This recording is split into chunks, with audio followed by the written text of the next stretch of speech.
हादसे में ईरान के वजीर खारजा की भी मौत हुई है। हादसे वाली जगह पर हेलीकॉप्टर का मलबा भी मिला है। तस्वीरें आपके सामने हैं, आप तस्वीरें देख सकते हैं किस तरह से क्रैश के बाद रईसी का हेलीकॉप्टर राख हो गया है। अजरबैजान से लौटते वक्त क्रैश हुआ था हेलीकॉप्टर और लगातार हेलीकॉप्टर की तलाश की जा रही थी। तकरीबन 15 से 16 घंटे के बाद हेलीकॉप्टर की जानकारी मिली।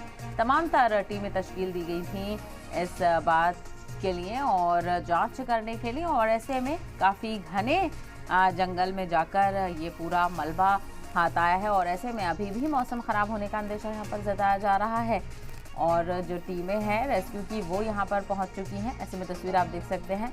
तो दूसरी तरफ ईरान में गम की लहर है क्योंकि किसी के भी बचे होने की तस्दीक यहाँ पर नहीं हुई है, सभी की मौत की तस्दीक हो गई है।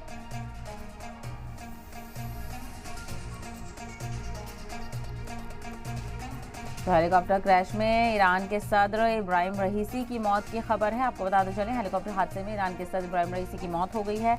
ईरानी मीडिया का दावा है कि मलबे में कोई जिंदा नहीं मिला है। वजीर खारजा अमीर अब्दुल्लाहियान की भी जान चली गई है।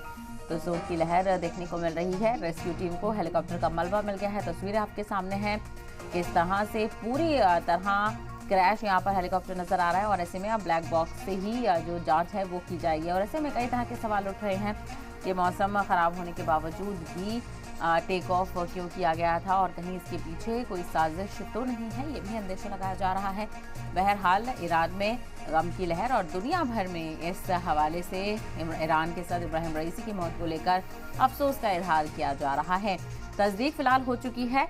हादसे में ईरान के वजीर खारजा की भी मौत हुई है क्योंकि इसी हेलीकॉप्टर में ईरान के वजीर खारजा भी सवार थे और हादसे वाली जगह पर हेलीकॉप्टर का मलबा आप देख सकते हैं। अजरबैजान से लौटते वक्त ये पूरा हादसा पेश आया था। तो मोहम्मद मुखबर ईरान के अगले सदर बनाए जा सकते हैं। बहरहाल आखिरी रस्मात के बाद ही इस बात का ऐलान किया जाएगा बाज़ाब्ता तौर पर। और जो ईरान के सुप्रीम लीडर हैं आयतुल्लाह खamenei, इनकी मोहर का इंतजार किया जा रहा है। उसके बाद ही मोहम्मद मुखबर को ईरान का अगला सदर बनाया जाएगा। बहरहाल तस्वीर आपके सामने है हादसे की और इसको लेकर दुनिया भर में गम का इजहार किया जा रहा है क्योंकि तमाम तर दीगर ममालिक की तरफ से भी इसकी तस्दीक का इंतजार किया जा रहा था और अब ईरानी मीडिया के हवाले से इस बात की तस्दीक हो चुकी है।